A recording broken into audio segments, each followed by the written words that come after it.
Let me start by saying good afternoon to everyone.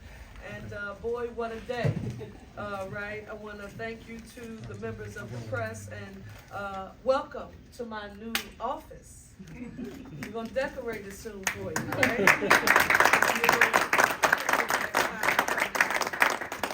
Let me begin by acknowledging my cabinet and staff members who are gathered here.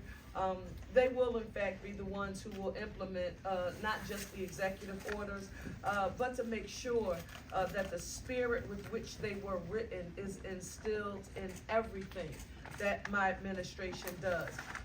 Specifically, I want to acknowledge the legislative and policy team led by Sophie Bryant and Rachel Meadows.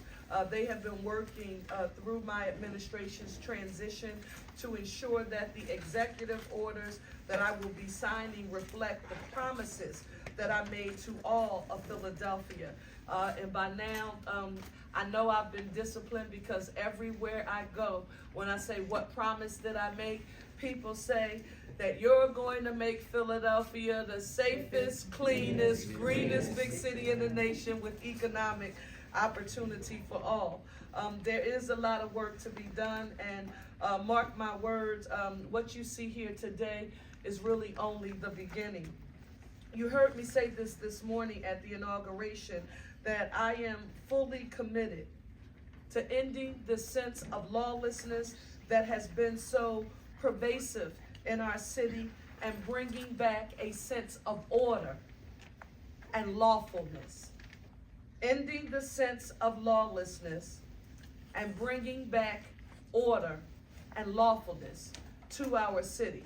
With that, I want to begin with my first executive order, Executive Order 1-24, and this is declaring a public safety emergency. I want you to know that we just left Kensington. We left a school called Conwell that I remember as a bastion. I mean, people would sort of compete all over the city to gain admission into Conwell, one of our prides and joys of our magnet schools. And that's where I had the honor and privilege of administering the oath of office to our new police commissioner, Kevin Bethel. My promise to Philadelphia, you've heard it. It all starts with public safety. That is why, as mayor, my very first executive order does declare that state of emergency here in the city. And I want to specifically, before I sign it, walk through with you exactly what it entails. It specifically, the executive order declares that the current levels of crimes against persons and property in Philadelphia constitute a public safety emergency, which the city must abate immediately. This executive order directs the police commissioner and the managing director's office, along with other city departments, to develop and deliver to me comprehensive plans to address public safety in our city. And the comprehensive plans relate to a few things. First, increasing the number of police officers, particularly those trained to engage in community policing across the city of Philadelphia. Reducing the elevated levels of violent crimes, particularly gun crimes, and combating the elevated levels of crimes against property and quality of life offenses. Listen, that includes retail thefts, the unlawful operation of ATVs and motorbikes in Philadelphia. And finally, it's developing a strategy to permanently shut down all open-air drug markets here in the city of Philadelphia. These comprehensive plans will be delivered to my office within 100 days, and the police commissioner will report to my office within 30 days on the status of each mandate in this executive order. This first executive order takes effect immediately, and it remains in effect for 100 days. After 100 days, my team and cabinet will evaluate our progress, and I may extend this order or implement a new measure, and that will be determined at my discretion. So right now, I'm going to sign the first executive order. It's 1-24.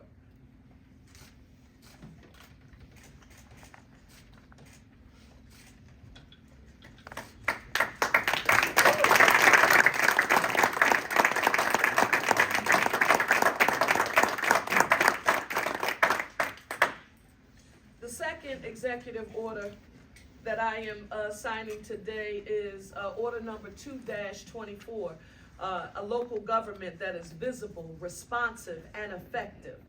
I'm signing today this order as it relates to my commitment to ensure Philadelphians have a local government that they can see and touch and feel, a government that is visible and responsive and effective. I want people to see government working for them in their neighborhoods. The order sets forth a comprehensive approach to improve city service delivery, reducing what I have coined the time tax, okay? And that's the bureaucratic burden placed on residents and delivering services that better meet the needs of residents from every neighborhood. What do we mean by this executive order? What are some of the examples of what you're thinking about? Let me give you a few. First example, block parties.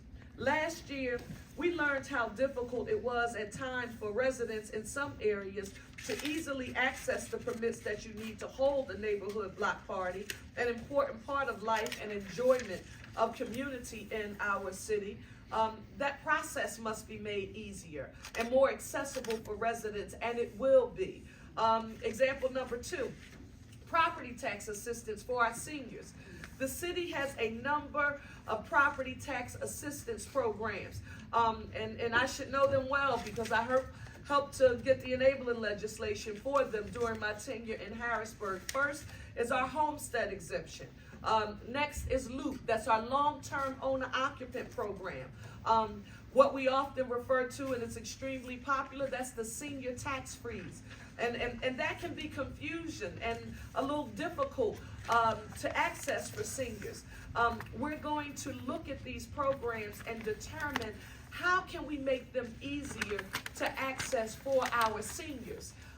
So they're not trying to figure out how to access them and or what to do.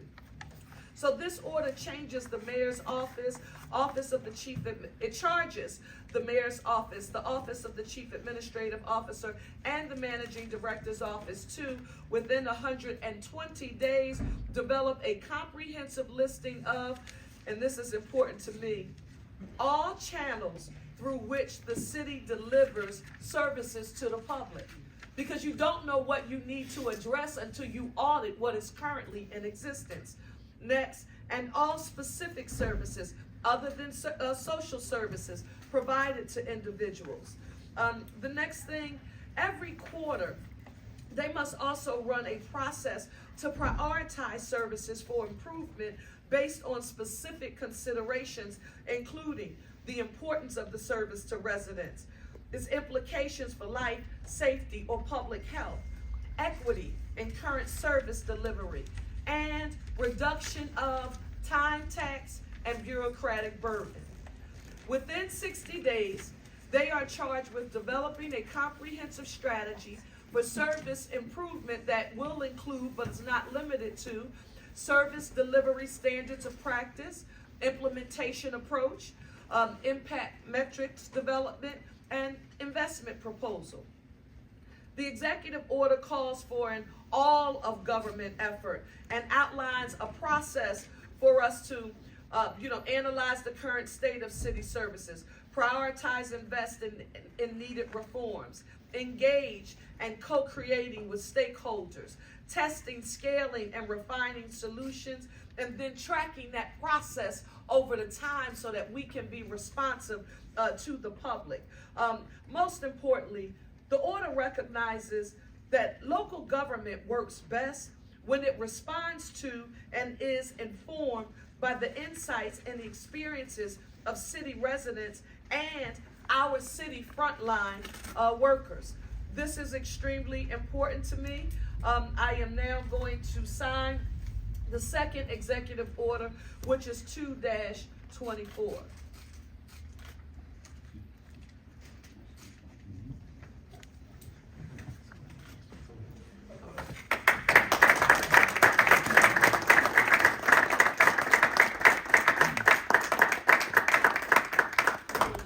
The next executive order is 3-24, and this is expanding economic opportunity for all by removing barriers to city employment. And this one is really near and dear to my heart, because if you want to reduce violence, eliminate violence in the city of Philadelphia, I would argue if we put people on the path to self-sufficiency and give them access to an opportunity where they can earn a living wage, health care and retirement security, and be self-sufficient to take care of themselves, this will help a great deal in accomplishing that, and that also helps us with the first executive order addressing public safety. But the third one that we're looking at today is about equitable access to quality jobs, including those with the city. It is essential to providing economic opportunity for every resident of the city of Philadelphia. Degree-based requirements and written examinations can pose barriers for otherwise qualified potential applicants to access city jobs.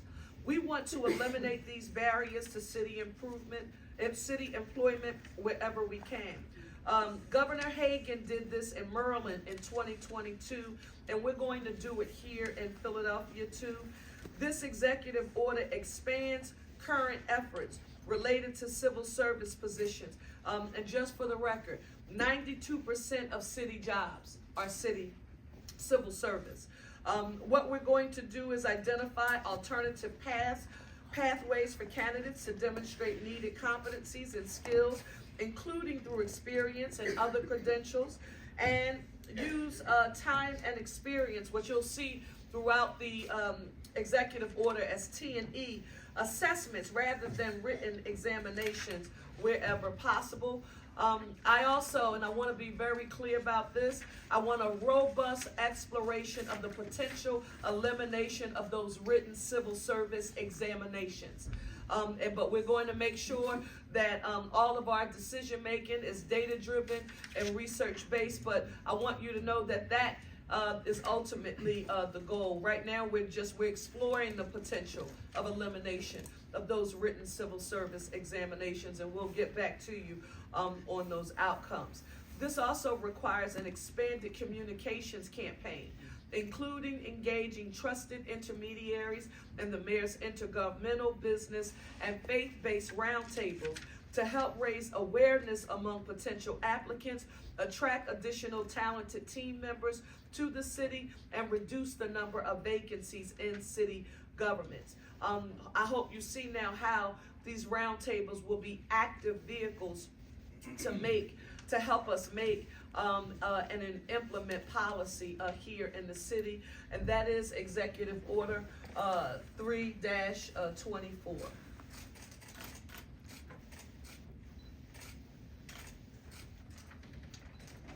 Thank you all.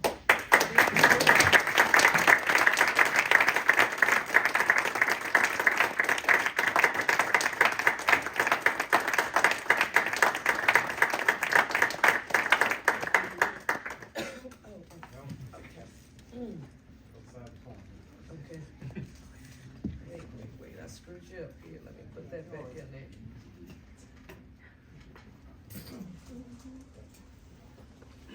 Time for a few questions from the press. Sure. Denise? Hi, my question is regards the state of emergency. Yes. You said that the commissioner needs to submit something to you within 30 days. Let me go back. Denise, give me a second now, since I know which one you're referencing. So this is the police order. Okay. So we said these comprehensive plans are going to be delivered to the office within 100 days, and that the police commissioner will report to my office within 30 days on the status of each mandate in the executive order. Okay. So what does that mean to people today? Because you said it's effective today. What does this mean for people today? That means today you just swore in a new mayor for the city of Philadelphia. And then I just swore in, with the powers vested in me, a new police commissioner here in the city of Philadelphia. And although we are formally and officially signing these executive orders on today, the work that it will take to help to put together this plan to address every requirement in this order has already been underway. One of the things that you heard me mention earlier today, Denise, is that people are very distrustful of government right now, very distrustful of folks who are elected to public office at the local, state, and federal level. And the reason why they're frustrated is because they hear people say things and give great speeches, but they're looking for outcomes in tangible ways that they can see, touch, and feel in their own neighborhoods. But for us, we know we can't do it without a sound plan. And that's what Commissioner Bethel is working on and has been working on even before he was sworn in today, along with his team, along with my other team members who are here, managing Director Teal, our new public safety director, Adam Gear, the three, Tiffany Sincere and Aaron, Alba Martinez will be a part of that as our new commerce director with her team. And so all of those entities are working together to figure out how we can get whatever we need to do to address these issues.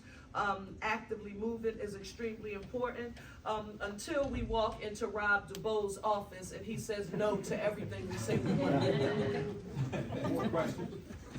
Yes, sir. You mentioned tangible results. Yes. In your mind, what are those tangible results? How does this make the community safer? Oh, so for me, the tangible results are that in neighborhoods across the city of Philadelphia, you see a return to something that I had when I was growing up. And they were called community policing officers. And when I'm talking to people, I sound old and corny when I talk about officers walking the beat and riding a bike, getting to know the people that they're sworn to protect and serve.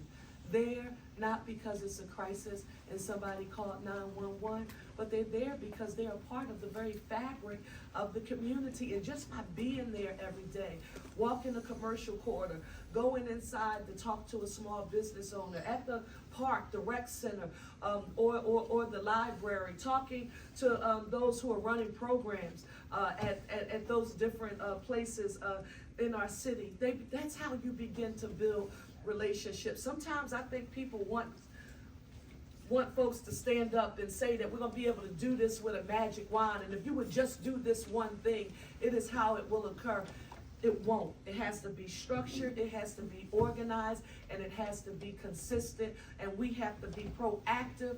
And listen, do it with a sense of urgency so that people can see them.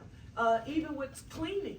I mean, you all are familiar with the Penn study. Penn showed that there's a statistically significant difference in the reduction of crime in neighborhoods that are clean, green, and safe relative to those that were not. So when you hear us talk about expanding PHL TCB, forming that clean and green office and putting every entity within the city under that umbrella, so people are no longer working in silo. Well, I'm with CLIP. Well, I'm with PHL TCP. Well, I'm with sanitation. No, we can't do that anymore. We have to work together in a very organized manner. And quite frankly, I was so excited and motivated today as a former proud member of the City Council of Philadelphia, who started there as a staffer, who was there as a member from the Pennsylvania House. I know that when a legislator represents a council district and they pick up the phone and they call a department in the city saying that something needs to be addressed, they want answers, just like the people do in our city. And this administration, we intend to work with them and be as responsive as we possibly can. More Yes. questions? This past year, Yes. among the gun violence, we've seen a police officer killed in the line of duty. We've seen a SEPTA bus driver killed in the line of duty. We just saw a participant in the city's group violence intervention program killed in the line of duty.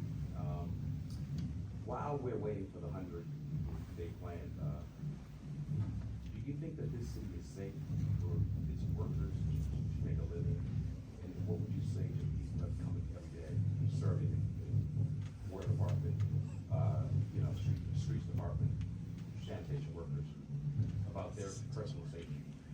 I would say to you today that I have a great deal of faith in our new police commissioner, Kevin Bethel.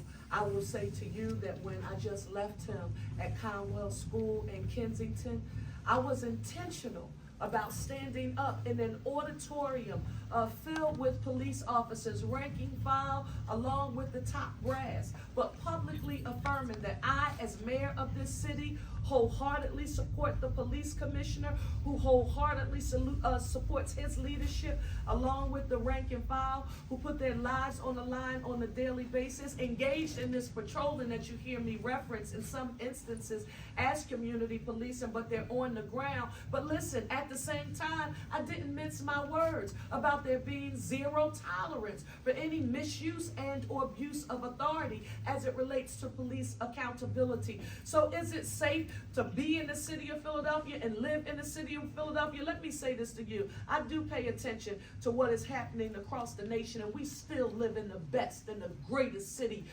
in this nation, right here, our city. And you are going to begin to feel it, because you know who's going to feel it? The men and women who are on the ground, who are putting their lives on the line to help to protect us.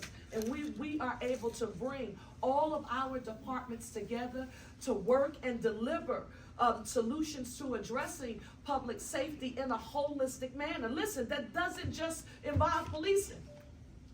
It's just not policing, a holistic approach, prevention, intervention, and enforcement. And right now, we're doing everything that we possibly can to ensure that the streets of Philadelphia are safe.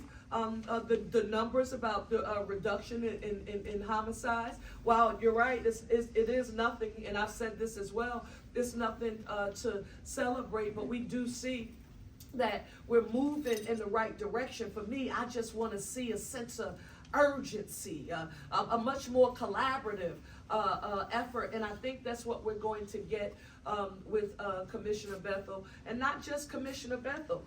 Adam Gear, although he has to be confirmed by the City Council of Philadelphia, working with Renee Garcia, who is our city solicitor, who also has to be confirmed by the City Council of Philadelphia. This is a very much a collaborative approach, along with our MDO director, Teal. This is sort of not just on one department. So if I'm a worker, if I'm a worker here in the city of Philadelphia, I work for a private sector agency, I'm saying to myself, wait a minute, something's just happened. You have the chief executive of the city with her cabinet, and they're publicly affirming that they are all going to be working together, and we're intentional about telling you, and I'm not saying that we didn't work together before. I'm just telling you that it's the mantra of this administration that all of our departments work together, and they do so with a sense of urgency in making our public health and safety their number one priority. Sean? You mentioned the ultimate goal with the civil service changes being eliminating the written test. Are you worried that and other relaxations of the rules in civil service could result in a return to the patronage system or political influence over hiring? No, that is not. That's why you heard me mention, Sean, that while that would be the ultimate goal, we are going to ensure that we are using a data-driven and research-based approach to make the most informed decisions as we possibly can. What I can tell you is that my personal feeling about this got even more intensified during COVID. People have heard me mention that I'm a certified secondary English teacher, and I like to remind people that means that I am Praxis Pass and NTA E-Pass, and that means we pass standardized tests. Do you know how many qualified and wonderful prospective teachers who I know who were not able to obtain certification because they just weren't good standardized test takers? Some people just don't perform well under the clock, under the time. Some people, believe it or not, I'm getting ready to tell you something that might be a shocker to you. For many years in the city of Philadelphia, when it came to municipal work, depending on sometimes your race, class, or socioeconomic status, you could be a part of a potential work group that was led by a director or manager in a particular department in the city who knew what the test was, and they would get a group of people they were connected with, and they would have I'm talking about student teacher now, we would have study groups that we would get together. Well, if you didn't come from a certain race, class, or socioeconomic status, or you just weren't in the know, or weren't in that clique, or weren't one of your supervisor's favorites, you didn't get access to that. To me, I call that professional development. That's training. We want to make sure that we're doing everything that we possibly can to remove any barriers to access to opportunities. Will you have to prove proficiency? Absolutely. I've always been fortunate to have the best and the brightest teams working with me, so proficiency is important. But a standardized test should not be the sole indicator of whether or not you can perform in a particular job here in municipal government. And I don't know if you all saw it, but as it related to the SATs, I even saw some Ivy League institutions relax SAT requirements during COVID. Now I said, now wait a minute. If these institutions of higher learning, under the guise of COVID being an emergency, and you know what was happening with college admissions across the nation in many instances, but if these institutions could consider an alternative admissions process to the SAT being the sole indicator to determine whether or not the answer is yes and or no, well, we as a city can sure consider it. So that's my perspective. Mayor, I think Anna Urso from the Anna? has a question back Yes, there. Anna? How does it feel to be the first woman to sit at that desk as mayor? Anna, not you, Anna. I'm numb.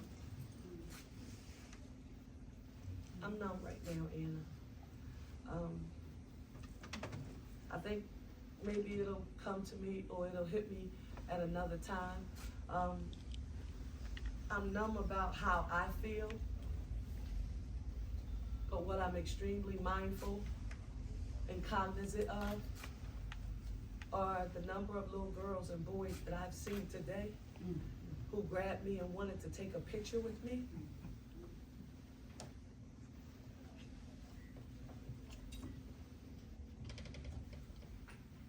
Very good. Who come from neighborhoods and places where they probably never thought somebody like them could ever do something like this.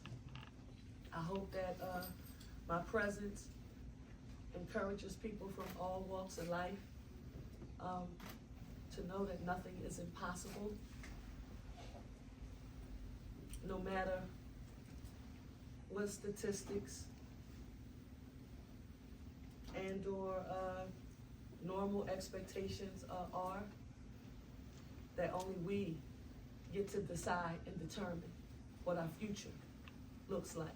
And so, if you want to know what I told people that once you actually get there and then after you do it, you do feel like, and I was at Harvard, Bloomberg Philanthropies and Harvard University have something called the New Mayor's School. So yes, the mayor, I went to Harvard, I went to the New Mayor's School.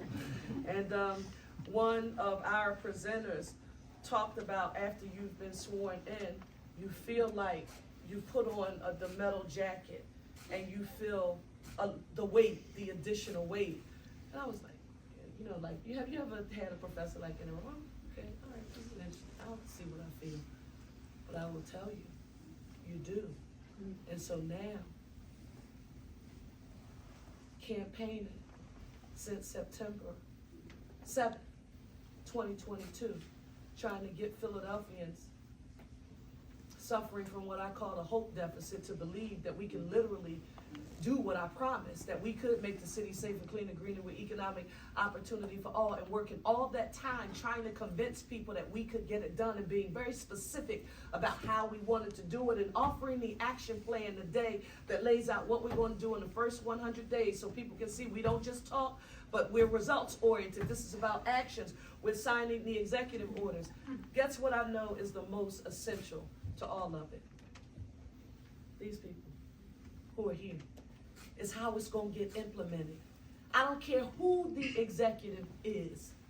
It's the coordination, it's the collaboration, it's having a team that's going to think different and be innovative and constantly push the envelope and stretch each other and try to do things, in a way that may be a little different than how they've done it. So what do I feel right now?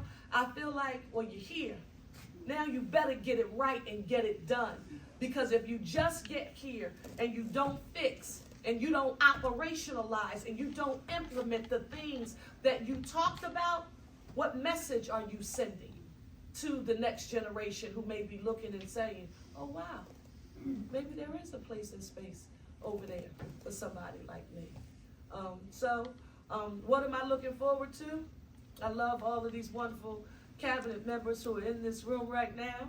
I'm really looking forward to all of us getting together and sitting down and working through how we are going to get to yes and begin implementing the things that we talked about doing. So the work is what excites me, Anna, and I'll be excited when we're able to get some things done, and that's when you'll see me smiling. You'll know when I'm like really excited about having accomplished something. Like Bob, I'm looking at Bob McDermott. Like if you want to see me happy, Bob McDermott will say, listen, give her a briefing on the municipal pension fund and the fact that it's going to be 80% funded by 2028, and then go back to all of the tools that were put into place years ago with the sales tax increase. And after we paid the debt service, all of that additional revenue being used to reduce the unfunded liability associated with the pension fund. At that time, I think Fran Bielli told me $5.1 billion was attributed to Plan 67. That was the old legacy plan. So then I get to getting goofy and smiling and laughing and moving because I get really happy because they are results. But that's just me, Anna. That's just who I am, and I don't think that's going to change. Thank you all so Thank you, much for everybody. giving me some time today. I really appreciate it.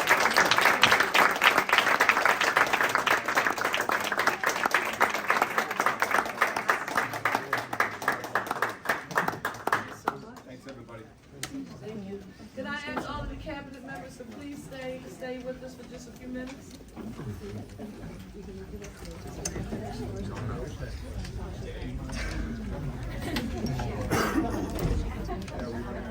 See the offices.